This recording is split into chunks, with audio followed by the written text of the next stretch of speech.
हिंदू मजदूर कार्यकारिणी पक्षरु ऐक्यबंध आंदोलन आह्वान। आज स्थानीय एचएमएस कार्यकारिणी बैठक अनुष्ठित हो जायछि। एथरे सभापति तथा पूर्वतन विधायक श्री राजेंद्र प्रताप स्वाई नेतृत्व में कार्यकारी बैठक हो जायछि। एही बैठक में आलोचना होईछि कि सांप्रतिक परिस्थिति रे श्रमिक मानकर कर्तव्य अभिभाषण में श्री रणेंद्र स्वाई कहिसंती कि डबल इंजिन सरकार देशी विदेशी कॉर्पोरेटर मानक स्वार्थ रे देशर संपद श्रमिक मानक जीवन जीविका अधिकार संविधान और गणतंत्र उपरे नग्न आक्रमण चलाइछथि। एहा विरुद्ध रे ऐक्य बंद आंदोलन करिवार योजना हैछि। एहा एआईटीयूसी रो जयंत दास और सूरज जेना, सीआईटीयू पक्षरु रविनारायण मल्लिक और बद्रीनारायण दास एवं सांबादिक अमीय पांडव उद्बोधन देई सरकार को जनविरोधी तथा देश विरोधी नीति को प्रतिहित करबा पई श्रमिक मानकर ऐक्यबंध आंदोलन करने आह्वान दी। कार्यक्रम विषय आज केंद्रीय श्रमिक संगठन एचएमएस कार्यकारिणी बैठक यही बैठक रे अन्य केंद्रीय श्रमिक संगठन नेतृमंडली उपस्थित थे। एचएमएस कार्यकारी सभापति रणेंद्र प्रताप स्वाई सभापतित्व श्रमिक मानकर सुरक्षा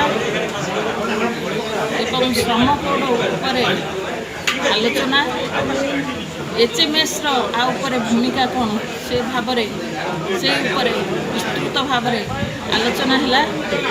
आगामी दिन में श्रमिक मानव उपरे जो महा विपत्ति माड़ी आसूची श्रम कोड हो, आम परिवेश हो, आम संस्कृति हो, आम संस्कार हो, सारा भारत वर्ष रे आज जो युद्धर परिस्थिति सृष्टि होउची द्वारा केते क्षति होउची।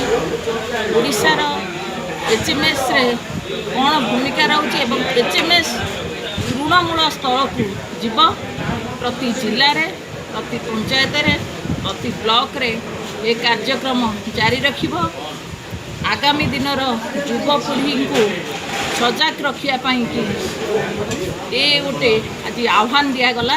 आपको कार्यकारी कर समस्त एचएमएस परिवार कार्यकर्ता को धन्यवाद दूची। आपण मान आज कार्यकारिणी बैठक मूल उद्देश्य एचएमएस राज्य कार्यकारिणी बैठक एवं से बैठक एचएमएस जो मैंने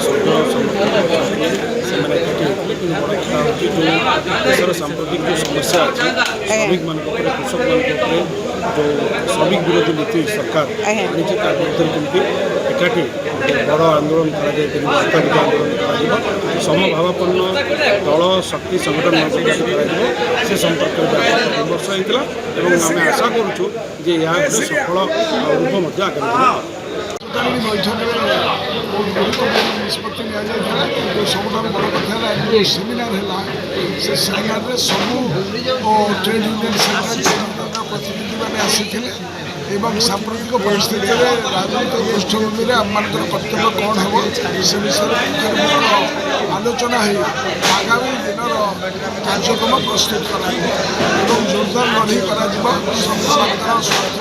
कर ओडिशा संगठित भाव में रक्षा करने कृषक पताका तले समस्त एवं शुभ सूचना एवं गोटे लघु संगठन पुणी थर प्रतिपादित कर कार्यक्रम कर सब लोग आसी कम्युनिटी मैंने आस स्टील सेक्टर कोयला सेक्टर आमर गंजाम आमर स्किल वर्कर्स मान आमर विभिन्न पारादीप बालेश्वर आमर कठोर जिलू समस्त आस आम संपन्न कर भुवनेश्वर स्वर्णप्रभा नायक रिपोर्ट एक्सप्रेस ओडिशा।